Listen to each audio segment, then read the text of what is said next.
Today, we are going to be designing a logo for a client that I just wrapped up building her brand. And now that we have her visuals and her brand voice done, we're gonna start working on her logo. What I like to do first is I like to get sketches on. I have found a couple that I really like within this blank canvas. So you're a designer out there, how do you do your logo design process? For me, I like to just sketch pen and paper. And if I really like something, I either scan it into Illustrator and start drawing over, or I just keep this on hand as I look and design. So with that, let's go ahead and jump into her logo design. Before we do the logo design, I want to show you the brand voice that we have built for her. I just want to go over the purpose and the service, which is right here, number 1 and number 4. Her purpose is that she wants to provide better environments for all home buyers. And the service is buying process made safe so new homeowners can feel at ease and excited. So this is the brand that we have built for her. And hence the logo design, I was kind of trying to make like house icons or silhouettes, kind of creating like this maze of security, because she definitely wants them to feel safe. So it's kind of like maybe it's a home and a lock, and kind of like that maze creating the security, which is why you kind of see a lot of these interlooping shapes.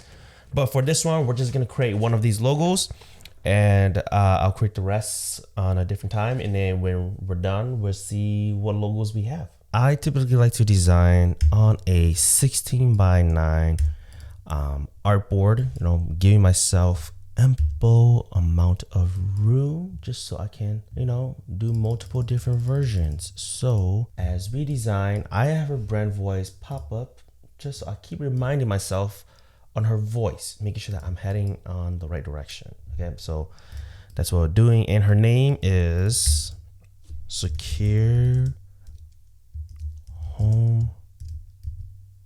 Realty. That is her name, if I can spell it. And I'm just gonna keep it as mirrored so I know what kind of name she got. Okay. We start off with a square, and like I said, I kind of want to do this bottom right corner here. Bottom right corner here, a little maze square triangle. Let's see what that looks like. The cool thing about graphic designing logos is that when you make one, duplicate it so that you don't have to start over. And sometimes you can be making some very interesting shapes along the way. So this is how I'm actually making the house. If there's an easier way out there, someone please let me know. But then again, when you're designing logos, you just gotta do what you gotta do to get the job done in a fast moving pace. Let's do this. Watch what I'm gonna do here. I'm just gonna scoot these gentlemen down, and oh man, these line assists are so awesome. Okay, so I'm not gonna cut anything just yet. I'm just want to make sure this feels right. Okay, this is looking good. Let me make this smaller. Let's see, this is looking pretty good. Okay, now let's just duplicate that. And we're just gonna have to finesse a couple things, just because the bottom, as you can see, the white space is not the same as the top. So what I'm gonna do is I'm just gonna make this one shorter, like that, and then make this one taller, like that. Sometimes you just gotta finesse things and move things around. And now we are trying to create that maze. Sometimes looking at the illustration on the paper, I'm like looking at it and I'm like, okay, how am I gonna create that? So it's gonna take me a minute, but I think we figured it out. So now I'm gonna extend this guy down because it's gonna loop in like that, and I'm just gonna have to create a cut right here as well. See right here and right here, and I'm gonna move this one up and align it with the stroke, and this one goes in here, and look, it's already coming together fairly nice. A technique I like to do is if you get this joint right here, you just use the A tool, selection tool, do that, and press Command J. Bam. Oof. I don't know what just happened there. So we gotta go back and take a look. What's going on? What is going on? Let's see. Let's try that again. Let's try that again. So actually, let me just do it like this. To make it safe, extend this one all the way out and just do that. Remove. Okay, this one should work a lot better now. There we go. Yeah, see, that happens. Sometimes the joints looks awkward. I like to look at my lines in a skeleton mode. So when we go see the joints coming popping out, it makes that weird look. I'm also gonna be honest. I don't know a lot of technical terms on shortcut keys on how to call these certain movements and designs in Illustrator. So that's why I call it the skeleton mode. But I'm sure it's called something else. But I'm calling it skeleton mode. This one here, right? Are they aligned? Let's check it out. Yes, sir, they are. Oh, look at that. Oh, this is looking good. Lookinggood.com. Yep. Okay, I'm gonna leave this as is, and I'm gonna duplicate it. So I have the original in case I mess up a lot. I have the original that I can just go back and use it again. I kind of want to make it more look like a home. So I'm going to do this guy. Let's just go here like so.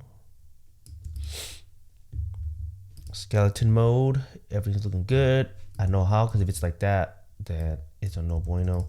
But first I have to kind of connect this guy. See, that's how I know, right? See, skeleton mode allows me to see if this circle is actually a complete half circle. Otherwise it's going to be wonky.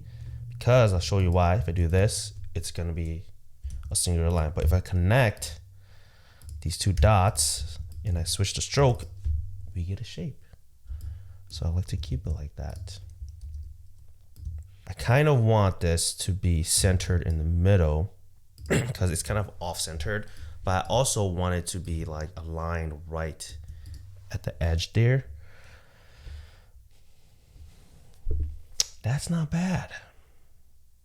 That's not bad. I mean, it looks kind of weird still, but let me just duplicate that again. You see why I like a big artboard? Okay, I'm gonna actually make this be in the middle, come in fourth, like right here. I can make it bigger. So this is kind of like a window silhouette, kind of like a maze where it takes you to find that door to kind of match your brand voice, which is called the SecureHome Realty. Okay, so now I just move this so it matches, and this, make sure it's in the middle line, which it is. And then I can just now finesse thing, making sure that my white space up here is down here is matching. You know, it's looking good. I like to just test it out from this corner down here. I mean, it doesn't have to be always perfect, but as long as we could trick the eye, then that works. This is looking good. Ooh. Go ahead and group these because I still want it to be separate like that, so I can. And then I kind of want to give it a chimney, so I'm just gonna go ahead and create one right here, right now. Look at that. Now it looks like a house. It's too tall right there. A little bit taller right there. Yep. Okay. Now we gotta play with some words. I always like to go, you know, I want to make sure the font and the logo feels timeless. And when that happens, I tend to like going with like sans serif fonts like Den, bold. And I like to put it in all caps and, you know, finesse the kerning a little bit. Middle line that. You know, I like to kind of do all caps and modernize very simple fonts because so that it ages well. But at the same time, I can also change that attitude and that look too. So SecureHome Realty, this isn't looking too bad. You see that? I duplicate that. All right. I don't know how I'm feeling about that. Just go down my list, right? I like to go down my list. Yeah, serifs, they don't look good all caps. I mean, it depends on what you're looking for. Okay, let's go with study. I like the way this looks because if we make this like big, because the logo itself is already very clean, and the angles it's sharp and clean, and I kind of like the way this font is having this very nice. It looks very personalized to the attitude of her family building, right?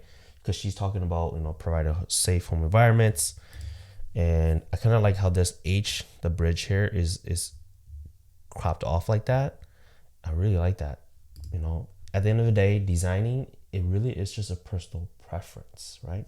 So because of that, let me just quickly recreate that on the house, because I think so that it complements, right? I don't want to just throw this word and this font on there and I didn't think about the integration. So I'm just gonna go ahead and I'm just gonna recreate that little guy right there. And I wanna do it to the chimney and this little guy right here. So if I do it correctly, it looks something like, see, like that. So now you can see the logo complementing the font, the logo mark itself. But the thing is that if I look at the H, it's not a sharp cut, right? So I don't want that to be too sharp. Kind of want to create that little nice gap right here, that slit. So I'm gonna do the same thing. Yeah, that's looking good. And I'm gonna do the same thing to the chimney. And I will show you how the magic works. So like that. Yeah, it looks good. And then I just go and do bada boom, bada bang. Look at that. Woo, looking good. Look at that. Beauty. Right? Now let me just finesse a couple things and make the logo more smaller. Making this the hero. Bada boom, bada bang. We also had colors already identified when we were building her brand and her visual. So that's a cool part, which is right here. Primary, secondary, accent colors. So these are her main colors that we're gonna bring into the logo really quick. Let's go ahead and type that in. Hex code is a lifesaver, right? So business owners, if you ever get a logo design or a brand, make sure your designer gives you these codes, because they're going to keep your colors and your brand consistent. It's going to save our lives, and trust me, it's going to make our job a lot easier for you as well. So it's important to ask your designer for these information. If you don't know, you know, you can ask like, hey, can I get my colors, their hex code, so that I can use it consistently? And they will know exactly what you're talking about. Nice. Okay, see our brand colors. Let's go ahead and start filling in with the logos. I like to go with a darker blue so we can ground that so it's not black. And then let's see. Okay, there we go. This one, make this dark blue, and maybe this one's just yellow, right? Maybe it looks something like that. Or we go something like this could be yellow, this could be blue, and this is yellow. Or blue. See, so many different color variations. I like it. So I like where this is at. What I like to do in my design process is not do I only provide them one logo, but I give them 4 different logos so they can use it for different applications. Because I've encountered so many businesses where they only have one logo and I'm trying to use it for different applications, or on a business card, on a t-shirt, and they only have one logo and it's so hard to work with. So business owners, always ask your designer if they can make your logos into 4 different versions. They may charge more, which they probably will. Or they're like, no, I don't do that. Then that's how you know that's not the designer you want. Because when you get a logo, you got to make sure you get different logo usages for your logos, okay? And I'm going to show you what that looks like right now. So as we finalize this logo and I'm tweaking a couple things, this is what I mean when I give away 4 logos so that the business owner can use it for different applications, right? You have the ability to use your logo in any form, so you're not restricted to just one design. For example, we have our logo type, where our logo mark is on top of our logo type, SecureHome Realty. And then we have a different version where it's more on a horizontal line, where you can use this on a pencil or something that's skinnier, right? Like on a Facebook cover. And then we have another version where the logo mark is integrated as a breaking point in the logo. So you have different ways to use your logo. And lastly, the one that I love providing the most is the logo mark itself. This would be a cool sticker, right? If you want this on a t-shirt only, on the back of a business card. So the importance of having these 4 different usages is that it allows your designer and you to use this again on different applications. Meaning if you're gonna do it on a banner, on a mug, anything. So you're not just restricted to just this guy right here. You can be like, you know what? I want a skinnier logo version, so I could do this. Or you know what? I just want my logo mark and I just use this. So this, oh man, sorry about that. This is the beauty of providing 4 different logos to my clients so that they have, again, the ability to use their logos in any way they want. And along with that, I also give them their colors, like the main gold orange, the main dark navy blue, and the whites. This is the overall experience I provide my clients when they get a logo designed by me. I hope you enjoy watching that process with me designing Secure Home Realty's logo. Until next time, we design another one.